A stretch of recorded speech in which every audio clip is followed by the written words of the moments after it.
Hi, my name is David. Today we're going to do number 1313, decompress run length encoded list. This is an easy level problem on LeetCode. I'm going to solve it in JavaScript.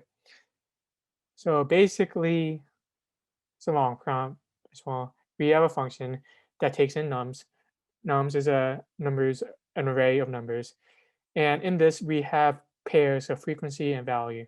And we want to return a new output that uses that information.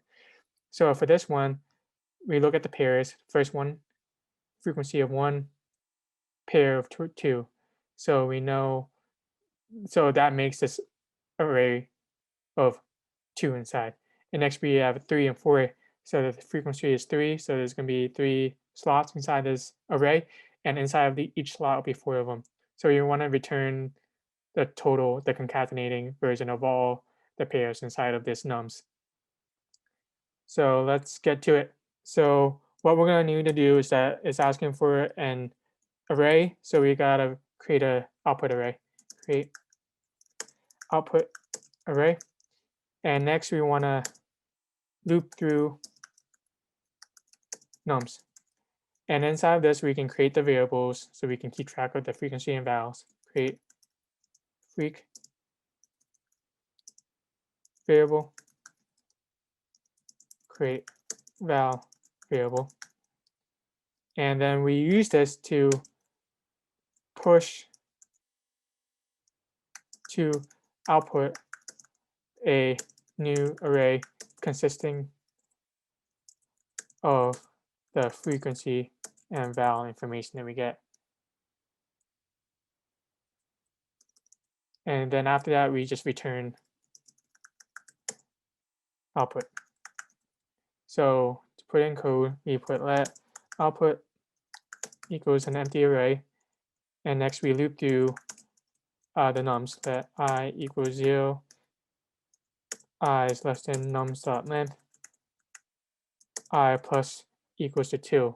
And here we're using 2 instead of normally 1 because we're going by pairs. So we just do that and then we skip it to number 3. And then here there's a good constraint where the length of this number is even. So we don't have to worry about any edge cases in that case where there's an odd number of pairs. So we do this. Next, we create the variables.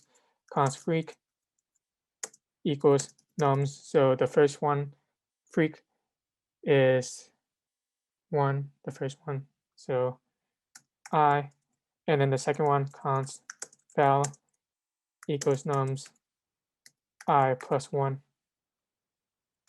And inside this, we push the new array. So we can just do this in one line of code. So output dot push, and inside of this, we're creating a new array that consists of the length of it, which is the frequency, and then the fill, what we're going to fill it up with, val. And then after that, we can return output.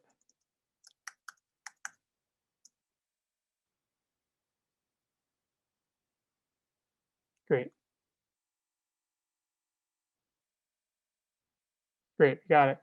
I also wanted to add the note that we're using push method here because before it said concatenate, right? And I was using the concatenate method. But whenever you concatenate it, it creates this new array as well. So you're taking it's going to be O of n squared space because you're creating this new array every single time. But this one is faster because you just push, it just adds to the bottom, to the end of it with the push method. So the time complexity, since we're doing a loop, will be O of n. And then the space complexity is going to be also O of n, since we're creating this output array that's proportional to however long nums is. And that is how you solve this problem. Thank you.